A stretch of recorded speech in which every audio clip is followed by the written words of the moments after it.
신약 34페이지 마태복음 21장 1절로 17절 우리 다 찾으셨으면 한 절씩 기도하고 마지막 절을 함께 읽도록하겠습니다. 그들이 예루살렘에 가까이 가서 감람산 벳박에 이르렀을 때 예수께서 두 제자를 보내시며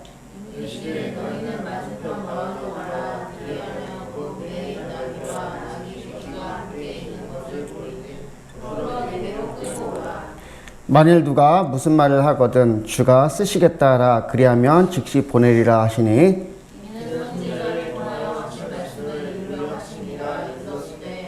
시온 딸에게 이르기를 내 왕이 내게 임하나니 그는 겸손하여 낙이 곧 멍에 매는 짐승의 새끼를 탔도다 하라 하였느니라.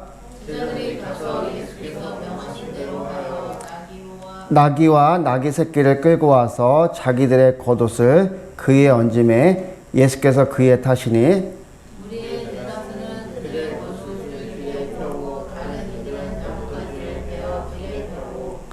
앞에서 가고 뒤에서 따르는 무리가 소리 높여 이르되 호산나 다윗의 자손이여 찬송하리로다 주의 이름으로 오시는 이여 가장 높은 곳에서 호산나 하더라.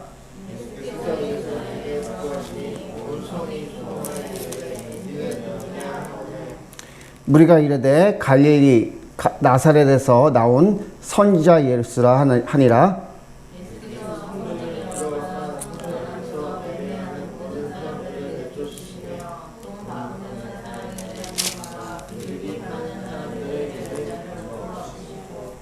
그들에게 이르시되 기록된 바 내 집은 기도하는 집이라 일컬음을 받으리라 하였거늘 너희는 강도의 소굴을 만든도다 하시니라.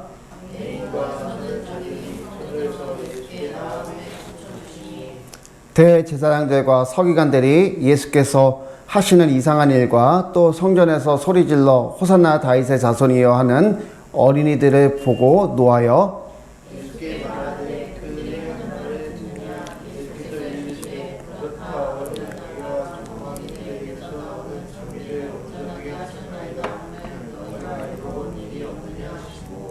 (17절) 말씀 같이 읽겠습니다. 그들을 떠나 성 밖으로 베다니에 가서 거기서 유하시니라.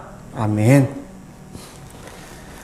이 시간은 아드폰테스 본질로 돌아가자라는 제목으로 여러분들과 말씀을 나누고자 합니다. 사진 좀 띄워주시기 바랍니다. 이 그림은 제가 말씀드리지 않아도 여러분들이 너무나 잘 아는 유명한 그림입니다. 뭐죠? 레오로 담비 여보? 예, 맞습니다. 최후의 만찬. 누가 그린지 알아요? 레오나르도 다빈치가 그린 최후의 만찬이라는 그림입니다. 레오나르도 다빈치는 최후의 만찬을 대중에게 공개하기 전에 우선 주변의 지인들에게 그들을 초청해서 먼저 작품을 보여주었다고 합니다. 그리고 드디어 작품을 덮어두었던 천을 걷어냅니다. 오랫동안 정성을 기울였던 작품이 사람들에게 모습을 보이자 사람들의 입에서는 탄성이 흘러나왔습니다. 그때 한 사람이 상기된 표정으로 말을 합니다. 정말 대단한 작품이군요. 예수님의 손에 들린 저 광채나는 화려한 유리잔을 보세요. 대단하지 않나요? 지인의 말을 들은 레오나르도 다빈치는 붓을 들어서 유리잔 부분을 뭉개버립니다. 주변 사람들은 깜짝 놀랍니다. 어떻게 완성된 작품인데 그림을 한순간에 망친단 말이요. 레오나르도 다빈치는 사람들을 향해서 말을 합니다. 이 작품은 실패한 것입니다. 나는 여러분의 시선이 예수님의 얼굴에 집중되기를 원했습니다. 그런데 여러분의 시선이 유리잔에 모아졌다면 그것은 제 의도를 벗어난 것입니다. 결국 그는 다시 그림을 그립니다. 완성된 그의 그림에는 유리잔 빵 조각 보입니까? 안 보여요? 여러분들 자세히 확대해서 보면 아주 조그맣게 보여요. 그 주목받았던 포도주잔 빵은 아주 조그맣게 다시 그렸다는 거예요. 예수님께서 쓰셨던 유리잔이 아무리 값지고 화려하고 비싼 것일지라도, 또 예수님께서 사용하셨던 접시와 옷이 아무리 아름답고 귀중한 것일지라도 그것이 사람들의 주목을 받아서는 안 된다는 것이었어요. 예수님은 3년 반 공생의 기간 동안 값진 유리잔이나 접시를 쓰지 아니하셨어요. 호화로운 옷도 걸치지도 않으셨습니다. 화려하고 인기 있는 삶을 살지 않으셨어요. 아주 평범하고 일상적인 삶을 살아가셨어요. 예수님께서 이적을 행하시고 많은 무리들이 모일 때는 오히려 어떻게 해요? 그들을 떠나가셨습니다. 주님의 삶은 단순했어요. 또 소박했습니다. 또 흠모할 만한 아무것도 없었어요. 그러나 예수님의 삶은 누구도 흉내낼 수 없는 위대함이 있었어요. 예수님의 사역은 능력이 나타났습니다. 오늘 본문 말씀은 예수님께서 나귀를 타시고 예루살렘으로 들어가시는 장면입니다. 8절 말씀을 보면 예루살렘 사람들은 그들의 겉옷을 길에 펴며 종려나무 가지를 흔들며 호산나 다윗의 자손이여 소리 높여 찬송하면서 예루살렘에 입성하시는 예수님을 환영했습니다. 그런데 여러분들이 아는 것처럼 이렇게 예수님을 환영하던 그런 무리들은 어떻게 합니까? 며칠 뒤에 예수님을 십자가에 못 박으라는 사람들로 바뀌었다라는 거예요. 왜 그렇습니까? 사람들이 예수님께 원했던 것과 또 예수님께서 예루살렘에서 하시고자 했던 것은 달랐다라는 거예요. 사람들은 예수님의 본질, 예수님의 사역의 본질을 제대로 알지 못했기 때문에 이랬던 거예요. 오늘 말씀을 통해서 여러분들과 은혜를 나누고자 합니다. 첫째로 아드폰테스, 본질로 돌아가자라는 것이에요. 예수님께서 예루살렘에 들어가시는데 마태복음 21장 1절과 10절을 보면 예루살렘이라는 지명이 기록되어 있어요. 1절을 보면 예수께서 그들이 예루살렘에 가까이 가서, 또 10절에 보면 예수께서 예루살렘에 들어가시니 라고 이렇게 기록을 하고 있는데, 복음서에 보면 예루살렘으로 번역된 단어가 두 단어가 있어요. 히 예루살렘 그리고 히 에로솔리마라는 두 단어가 복음서에 등장을 합니다. 히 예루살렘은 소유를 뜻하는 예루시라는 단어와 살렘, 평화를 뜻하는 샬렘이라는 단어로 구성이 돼서 평화의 장소, 평화의 도시라는 그런 의미가 있어요. 또 다른 이름 히에로솔리마는 솔리마라는 안전이라는 단어와 또 이제 성전과 연결해서 히에라라는 단어가 사용돼서 히에라 솔리마라고 그렇게 불렸습니다. 그런데 여러분들 예루살렘은 히브리적인 단어예요. 즉 이스라엘 사람들이 일반적으로 사용되는 단어였다라는 거예요.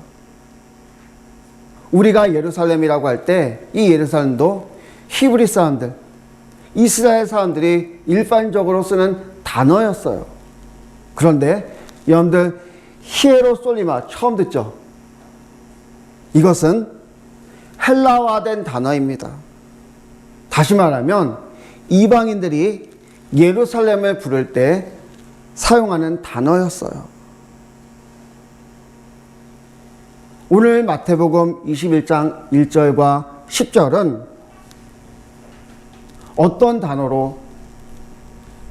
단어가 사용이 됐을 것 같습니까?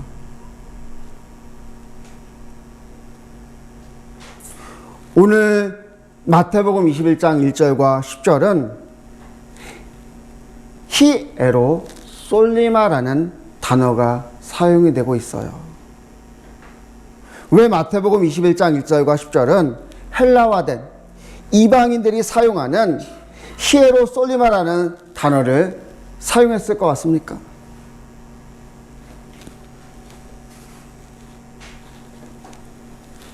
여러분들 예루살렘은 거룩한 하나님의 성전이 있는 곳, 또 하나님의 거룩한 백성들이 거하는 평화로운 곳이라는 말이에요. 그런데 헬라 사람들, 이방인들은 예루살렘을 히에라 솔리마라고 부릅니다.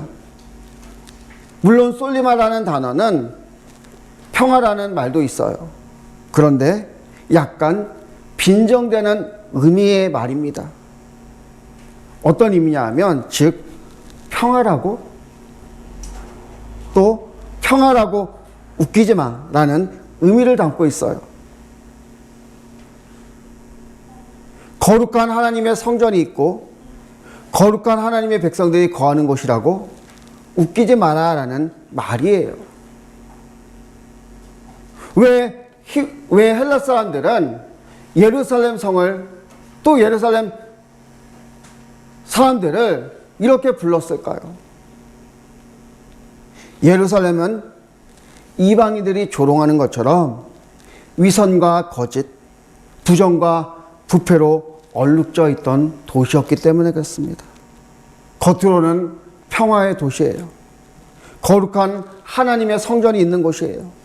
거룩한 하나님의 백성들이 거하는 곳이지만 사실은 그렇지가 않았다라는 거예요. 마태복음 저자도 이것을 잘 알고 있어서 히예루살렘이 아니라 히에로 솔리마라는 단어를 사용한 것이에요. 예수님께서 왜 예루살렘에 오셨는지 이 단어는 알려주고 있는 거예요. 예수님께서 이름뿐인 겉으로만 평화의 도시, 거룩한 하나님의 성전이 있는 도시, 거룩한 하나님의 백성이 있는 그런 도시를 정말 다시금 회복하시기 위해서 예루살렘 성에 입성하신 것이라는 거예요. 그래서 예수님께서 예루살렘에 오셔서 제일 먼저 하신 일이 무엇이었습니까? 12절을 보면 성전에서 매매하는 모든 사람들을 어떻게 해요? 내쫓았어요. 비둘기 파는 사람들의 의자를 둘러 엎으셨습니다. 그리고 13절에 그들에게 어떻게 말씀하세요? 기록된 바 내 집은 기도하는 집이라 일컬음을 받으리라 하였거늘 너희는 강도의 소굴을 만드는도다 하시니라. 예수님께서 하나님의 집, 하나님의 성전이 본질을 되찾기를 원하셨다라는 거예요. 하나님의 집, 하나님의 성전은 어떤 곳이어야 합니까? 13절에 예수님께서 말씀하셨듯이 내 집은 어떤 곳이에요? 첫 번째로 기도하는 곳이라는 거예요. 또 어떤 곳입니까? 14절을 보면 어떤 일이 일어나죠? 맹인과 저는 자들이 성전에서 예수께 나옴에 고쳐주시니 주님께 나올 때 병고침이 있는, 회복이 있는 그런 곳이라는 거예요. 그리고 또 15절 하반절을 보면 성전에서 소리질러 호산나 다윗의 자손이여 하는 어린이들을 보고 라고 말씀하는데, 어린이들이 어떻습니까? 순수하고 때묻지 않아요. 그래서 예수님께도 어떻게 말씀하세요? 천국이 어린아이와 같은 자들의 것이라고 말씀하셨잖아요. 그죠? 무엇입니까? 순수하게 때묻지 않고 기쁨으로 하나님을 소리껏 진정으로 찬양하는, 또 예배하는 곳이 되어야 한다는 것이에요. 예수님께서는 이것을 원하셨던 것이에요. 이것이 하나님의 집, 하나님의 성전에서 일어나야 되는 거예요. 교회는 기도가 있어야 됩니다.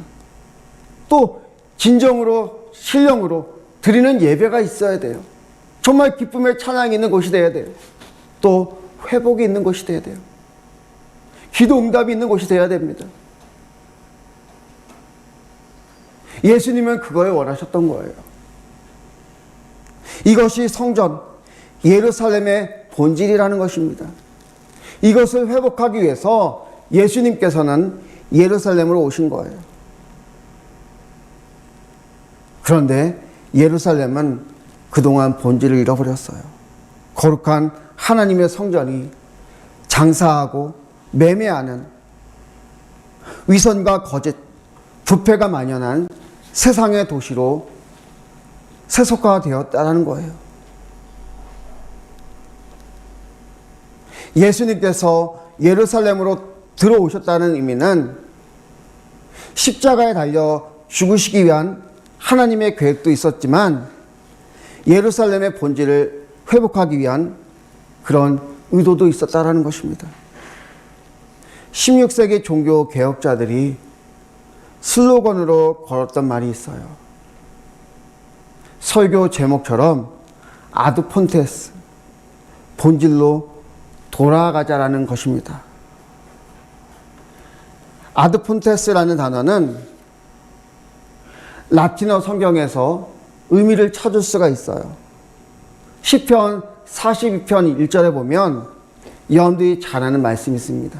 하나님이여 사슴이 시냇물을 찾기에 갈급함같이 내 영혼이 주를 찾기에 갈급하나이다. 여기에서 시냇물을 찾기에라는 단어가 라틴어로 아드 폰테스 아쿠아룸이라고 쓰여 있어요. 라틴어 아드는 영어로 전치사 투를 뜻하고, 폰테스는 파운턴 또는 소스를 뜻해요. 따라서 아드 폰테스는 근원, 원천, 기본으로라고 번역이 됩니다.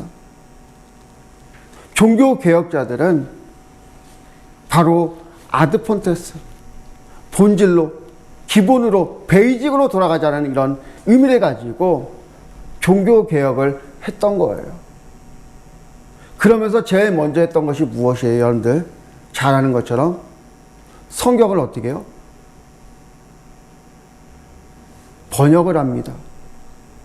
루터는 어떻게 해요? 독일어로 번역을 해요. 원래 라틴어였는데 그것을 각자 자기들 나라 말로 번역을 합니다. 그래서 구텐베르크의 그 뭐죠? 복사기가 그때 제작이 된 거잖아요. 그죠? 인쇄기가. 그죠? 15세기에 네덜란드의 종교 개혁자였던, 또 중세시대 최고의 지성이었던 에라스무스도 이 종교 개혁을 위해서 4, 5세기부터 쓰여지고 있던 라틴어 성경 번역을 오류를 잡기 시작을 해요. 예를 들면 마태복음 4장 17절.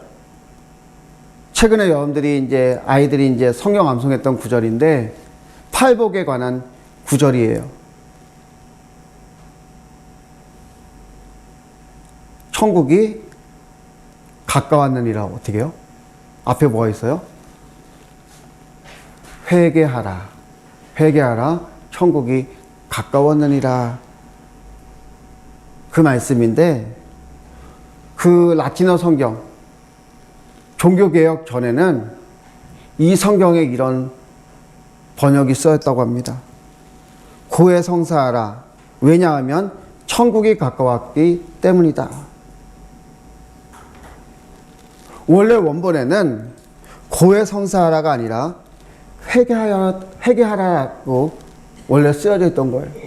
그런데 이것을 라틴어 번역하면서 자기들 마음대로 자기들 상황, 환경과 상황에 따라서 이걸 바꾼 거예요. 개신교에서는 성도가 어떻게 해요? 하나님께 직접 회개 기도를 드리지만 아직도 카톨릭에서는 사제에게 자신의 죄를 고백을 합니다. 고해성사를 해요. 그래서 토요일 날 이제 성당에 가서 이제 신부님 앞에서 고해성사를 아직도 하고 있어요. 그러면 사제는 하나님을 대신해서 죄를 사해줘요.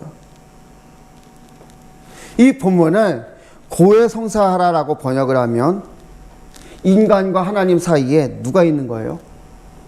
사제가 중간자 역할을 하게 되는 거예요.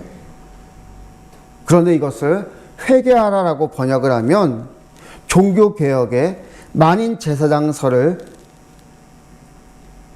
뒷받침해 주는 거예요. 물론 저도 어떨 때는 안수기도를 하지만 저도 이제 대부분 어떻게 해요? 제가 기도하지 않습니다. 여러분들이 기도하라고 그래요. 왜? 제가 중간자가 아니기 때문에. 물론 저도 성도님들 위해서 기도해 줄 수 있어요. 물론 기도하고 있습니다. 그런데 제가 손을 얹고 기도하는 일은 뭐 연말에 한 번 딱 할 정도예요. 왜 이렇게 합니까? 신앙이라고 하는 것은, 믿음 생활이라고 하는 것은 여러분들과 하나님과의 1:1 관계예요. 바로 종교개혁은 여기에서 시작되었다는 것입니다. 이렇게 성경으로 돌아가자는, 본질로 돌아가자는 운동이 종교개혁이었습니다. 예수님도 마찬가지였고 종교개혁자들도 마찬가지였어요. 교회 회복을 위해서 본질로 돌아가기 위한 열정이 있었다는 거예요. 교회가 교회다워야 합니다. 성도가 성도다워야 해요. 예배가 예배다워야 합니다. 교회는, 성도는, 예배는, 복음은 어떤 것을 더하는 것이 아니에요. 그것만으로 어떻게 해요? 능력이 나타나고 그것만으로 은혜가 나타나는 거예요.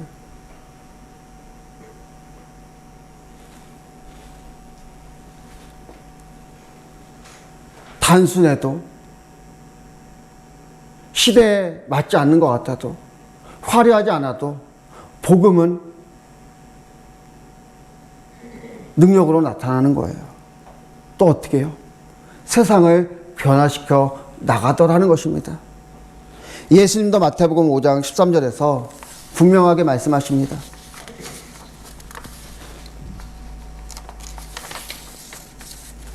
너희는 세상의 소금이니 소금이 만일 그 맛을 잃으면 무엇으로 짜게 하리요? 후에는 아무 쓸데없어 다만 밖에 버려져 사람에게 밟힐 뿐이니라. 소금은 수천 년이 흘러도, 수만 년이 흘러도 짠맛을 잃어버리지 않습니다. 요즘에 보면 사람들이 건강을 위해서 이제 저염 음식을 많이 먹어요. 짠 것을 싫어한다는 말이잖아요. 그렇죠? 그래도 여전히 소금은 어때요? 짠맛을 내는 거예요. 소금이 사람들의 인기를 끌려고 단맛을 내든지 또 매운맛을 내든지 하면 그것은 이미 소금이 아닌 거예요.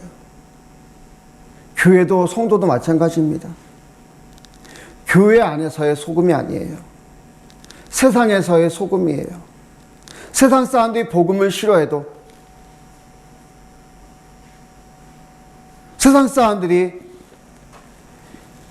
기독교인을 싫어해도 여러분들 우리는 어떻습니까? 세상에서 소금, 그리스도인으로 살아가는 거예요. 겉으로만 교회, 성도는 존재 이유가 없어지는 것입니다. 교회나 성도는 날마다 말씀을 따라 살아가는 것이에요. 시대가 변해도, 환경이 변해도 우리 성도들은 최고의 진리가 무엇입니까? 말씀이에요. 어떤 것도 대신할 수가 없습니다. 교회나 성도는 인기를 위해서 유행을 따라 살아가는 존재가 아니라는 거예요.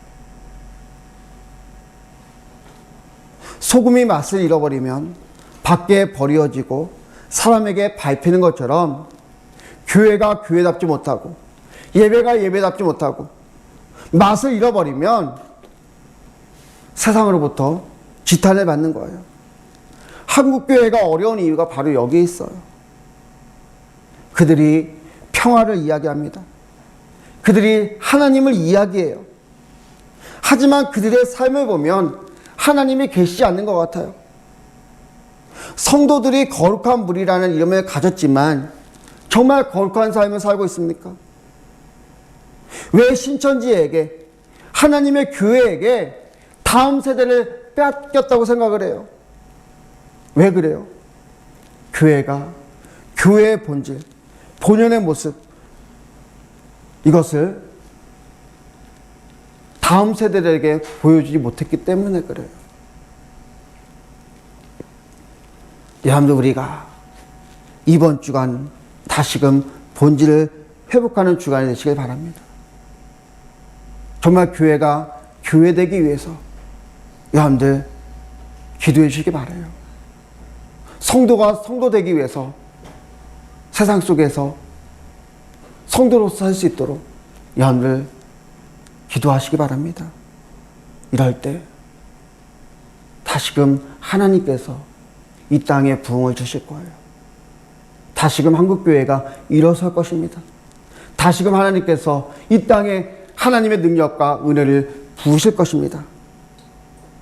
하나님께서 이 시간, 하나님께서 한 주간 동안 여러분들에게 은혜 주실 것을 주님으로 축원합니다.